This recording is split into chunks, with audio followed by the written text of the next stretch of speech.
अस्सलाम वालेकुम जी। 30 सितंबर को मैंने एक व्लॉग किया था और उसके बाद ट्वीट भी किया था, और वो ये था कि जनाब नवाज शरीफ साहब जो हैं, उस वक्त बाद हमने आपको बताया था कि बुनियादी तौर पे प्लान ये था मियां मोहम्मद नवाज शरीफ साहब की वापसी का कि वो पहले जाएंगे इस्लामाबाद, इस्लामाबाद से उड़ के आएंगे लाहौर, लाहौर में वो अपनी इमिग्रेशन करवाएं, इमिग्रेशन की इस्लामाबाद में ही हो जाएगी, लेकिन लाहौर में वो उतरने के बाद बहुत बड़ा जलसा जाएगा, जुलूस जाएगा उनको लेने के लिए, और लोग एयरपोर्ट पे इकट्ठे होंगे। फिर वहाँ से वो जुलूस की शक्ल के अंदर ईस्टर्न सिटी, लाहौर के ईस्टर्न हिस्से का और सेंट्रल हिस्से का चक्कर लगाते हुए मीनार पाकिस्तान पहुँचेंगे, और अवाम का एक ठाठे मारता हुआ समंदर होगा, और एक मतलब कि लाहौरी निकल के अपने कायद का इस्तकबाल करेंगे। सबसे ज़्यादा तादाद लाहौरियों की निकलेगी, और मीनार पाकिस्तान पे जाके वो एक जलसा फरमाएंगे, और जलसा फरमाने के बाद वो घर तशरीफ़ ले जाएंगे। फिर हमने आपको वो ख़बर दी थी कि इसके अंदर तरमीम हो गई है, और कि वो लाहौर एयरपोर्ट से बाय रोड नहीं जाएंगे, बल्कि वो बाय एयर जाएंगे, हेलीकॉप्टर के ऊपर। और मेरा ख्याल है मैं वाहिद आदमी था या वाहिद ब्लॉगर था जिसने ये बात अर्ज़ की थी कि ये ऐसा जो हो रहा है ये सिक्योरिटी थ्रेट की वजह से हो रहा है, क्योंकि पाकिस्तान के लॉ इन्फोर्सिंग अदारों को ये रिपोर्ट मिली थी या ये ख़बरें मिली थी कि नवाज शरीफ साहब के ऊपर बेनज़ीर भुट्टो टाइप का खुदकुश हमला होगा।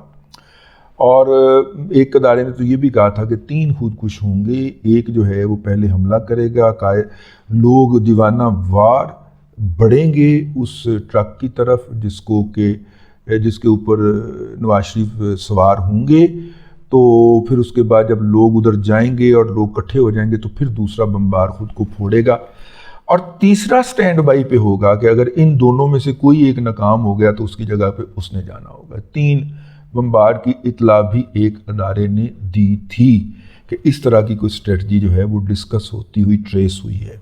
ज़ाहिर है कम्युनिकेशन में कहीं पे उन्होंने कैच की होगी। उसके बाद फिर ये प्रोग्राम बदला कि नवाज शरीफ साहब बाय रोड जो हैं वो नहीं आएंगे। अच्छा, मसला ये है, आप सोचते हैं कि अच्छा नवाज शरीफ जुलूस की साथ नहीं आएंगे तो यार पैदल आ जाते। वैसे भी शाम के वक्त हेलीकॉप्टर उतारना ख़तरे की बात होती है ना।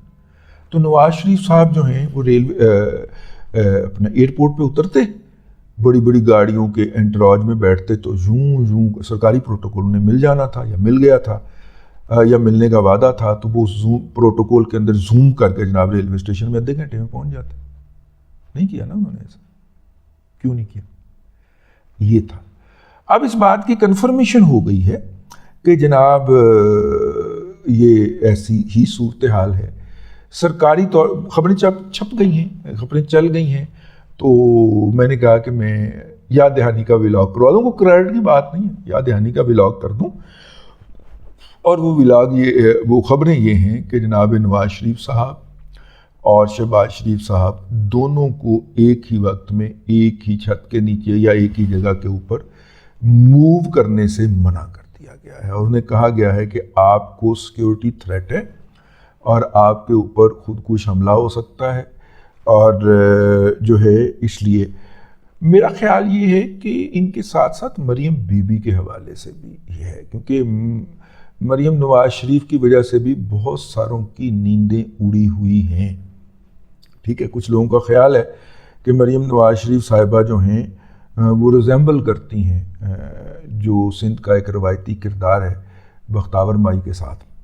ठीक है, बख्तावर बेटी जो है उनका नाम भी तो उसी माई के नाम पे रखा गया ना, जो ठीक है अपना आप सिंध की तारीख़ में माई बख्तावर का जो किरदार है उसको स्टडी करें ज़रा, ये गूगल पे भी अपना उस पर भी मिल जाएगा, आपको ऑनलाइन ही पढ़ा हुआ मिल जाएगा। और वो मतलब उस लेगेसी को ये उठा के, उस परचम को ये उठा के चल सकती हैं।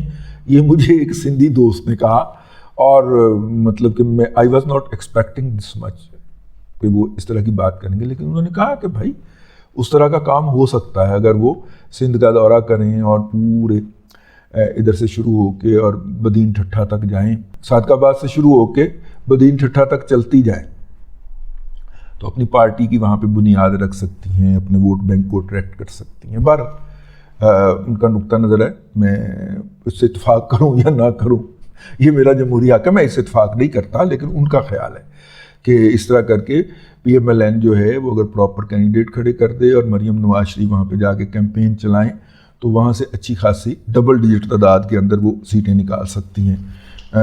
اگرچہ میری یہ خواہش ہے کہ نواز شریف صاحب بھی جائیں اور مریم نواز شریف بھی سندھ میں جائیں اور وہاں پہ لوگوں سے انٹریکٹ کریں، تاکہ ایک پارٹی جو ہے وہ ایک صوبے کی پارٹی نہ بن کے رہ جائے جو پاکستان میں جمہوریت کش قوتوں کا مطمع نظر رہی ہے ساری عمر. تو مطلب اس کو پیپلز پارٹی کا راجواڑے میں کنورٹ نہ کر دیا جائے کہ وہ کچھ کریں یا نہ کریں، مطلب کہ جیتنا انہوں نے ہی ہے، ٹھیک ہے نا. تو اس کو ان کے راجواڑے میں کنورٹ کرنے کی بجائے وہاں پہ دوسری پولیٹیکل پارٹیاں بھی جائیں، لوگوں سے رابطے کریں، پیپلز پارٹی کو الیکشن میں اپوزیشن ملے، اسی سے جمہوریت آگے بڑھتی ہے نا. اب تو ساری پارٹیوں نے جو ہے وہ اسے پیپلز پارٹی کا راجواڑہ قرار دے کے وہاں پہ جانے سے انکار کیا ہوا ہے. تو خیر یہ اب مسئلہ یہ ہے کہ یہ ایک تو اس کا یہ پہلو ہو گیا کہ ہم نے اپنی خبر کے درست ہونے کو سیلیبریٹ کر لیا. دوسرا اس کا یہ دوسرا پہلو بھی ہے، پولیٹیکل اسپیکٹ بھی ہے. وہ یہ ہے کہ نواز شریف صاحب کو اس وقت بہت زیادہ انٹینسو قسم کی ٹریولنگ اور میٹنگ کی ضرورت ہے. ٹھیک ہے، وہ ٹریول کریں، پورے ملک میں جائیں. لوگ اپنے قائد کو دیکھ کے ہی خوش ہو جاتے ہیں، اس کے صدقے باری چلے جاتے ہیں. اور ہمارے ہاں تو یہ ہے کہ لوگ جو ہیں، عمران خان صاحب کا کیا مسئلہ تھا؟ عمران خان صاحب بھلے ملنے کا 1 کروڑ روپیہ لیتے تھے، لیکن مل تو لیتے تھے نا. نواز شریف کے ساتھ تو اس سے بڑی ٹریجڈی ہے نا. نواز شریف جو ہیں وہ لوگ تو 10-10 کروڑ روپیہ لے کے پھر رہے ہوتے، نواز شریف ان کو نہیں ملتا.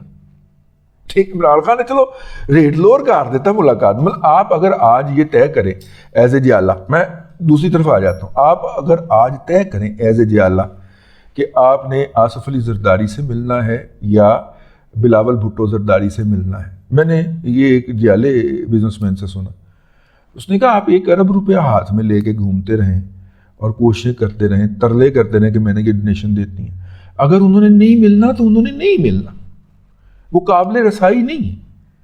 عمران خان کی مقبولیت کا جو بنیادی راز تھا وہ قابل رسائی تھا، سستے داموں مل لیتا تھا.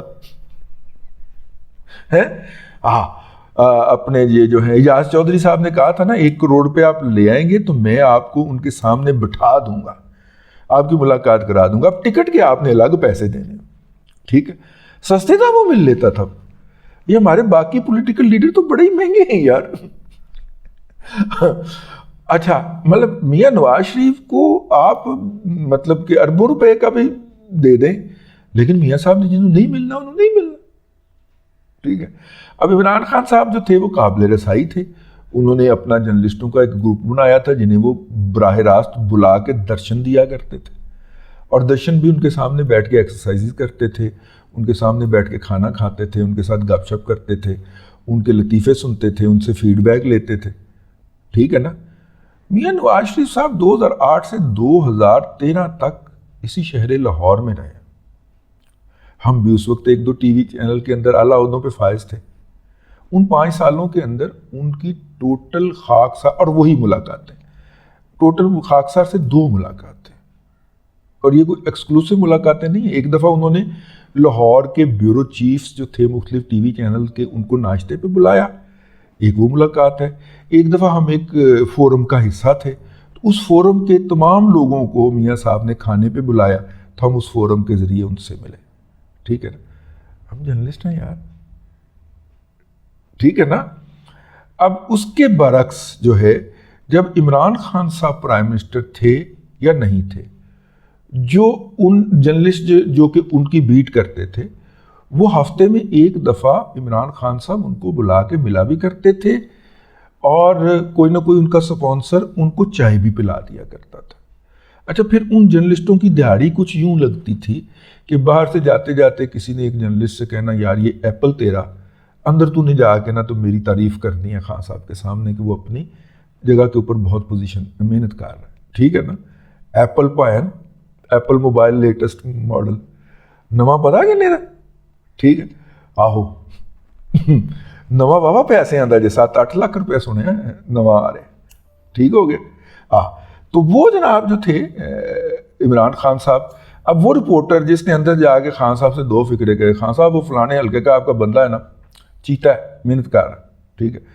मज़े की बात है खान को भी पता होता था कि इसने दिहाड़ी लगाई, तो वो बाहर निकल के उसने वीडियो क्लिप दे देना, ये देख मैंने तेरी तारीफ कर दी थी।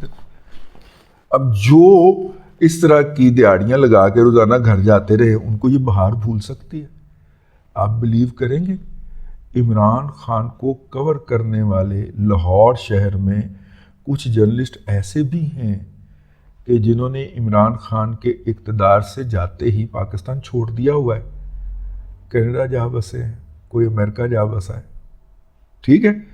उन्होंने क्या सी अपनी वारी ले ली, हम पुग गए, जिसे पंजाबी में कहते हैं हम पुग गए, हमने अपनी बारी ले ली, अब पाकिस्तान में रह के कुछ नहीं करना, वो निकल गए। यानी उन्होंने इतने पैसे इकट्ठे कर लिए थे, कहने का मतलब ये, ठीक है ना। आहो, ये जो यहां पे रह गए ना फंसे हैं बेचारे। आप देखिए इमरान खान साहब वाले, और ख़ास तौर पे उसके बाद जो कसर रह गई थी ना, वो कसर पूरी करवाई है जनाब परवेज़ लाई साहब ने, ठीक है। यूनिवर्सिटी अप्रूव करवानी हो तो यूनिवर्सिटी अप्रूव करवा लै, यूनिवर्सिटी की अप्रूवल दे विच 7 करोड़ मेरा ही, 7 करोड़ तो उत्ते जितना लभदा वो तेरा ही। उन्हें जाके 20 करोड़ च बंदा घेर लिया, तो यूनिवर्सिटी का चार्टर चाहिए, ठीक है। 7 करोड़ रुपया परवेज़ लाई साहब को दिया मुबैना तौर पे। बाकी उसने एक भी पार्टी पकड़ी हो अगर, तो वो जो टूटे हुए 70 पे फिरा करता था, और वो भी बगैर नंबर के, उसका तो नस्लें संवर गई ना भाई, ठीक है ना। और मेरा मतलब है कि चलें, बहरहाल अब नाम क्या बताने आपको, आप अपने इर्द गिर्द देख लें, बहुत सारे जर्नलिस्ट जो हैं इस तरह हुए हैं। तो बात कहीं से चली थी, कहाँ पे निकल गई। तो मियाँ साहब जो हैं वो तो पहले भी नहीं मिलते खैर लोगों को। उनकी जो तीसरी हुकूमत के अंदर जो उनके लोग थे, उनको शिकवा ही मियाँ नवाज शरीफ से यही था। वो आपको रियाज कुरैशी साहब याद होंगे, जिन्होंने आके तो फवाद हसन फवाद के साथ बदतमीज़ी की थी कि जनाब मैंने मियाँ नवाज शरीफ से मिलना है, मेरे वो मिनिस्टर थे, मेरे वो वज़ीर आज़म हैं। उन्होंने कहा था आप नहीं मिल सकते, तो लड़ाई हो गई थी, मुँहमारी हो गई थी, चंगी बड़ी अखबारों में छप गई थी और टीवी पे चल गई थी। तो कहने का मतलब ये है कि बहरहाल मियाँ साहब को सिक्योरिटी के हवाले से एहतियात करनी चाहिए, और शहबाज शरीफ साहब को करनी चाहिए, लेकिन ज़्यादा एहतियात मेरी राय में मरीम नवाज शरीफ को करनी चाहिए, क्योंकि सियासत का, PMLN की सियासत का मुस्तकबिल वही है। अब तक के लिए इतना ही, अगले व्लॉग के अंदर फिर हाज़िरी होगी। अल्लाह तबारक व तआला आपको आसानियाँ अता करे और आसानियाँ खल्क़े खुदा में तकसीम करने की तौफ़ीक़ अता करे।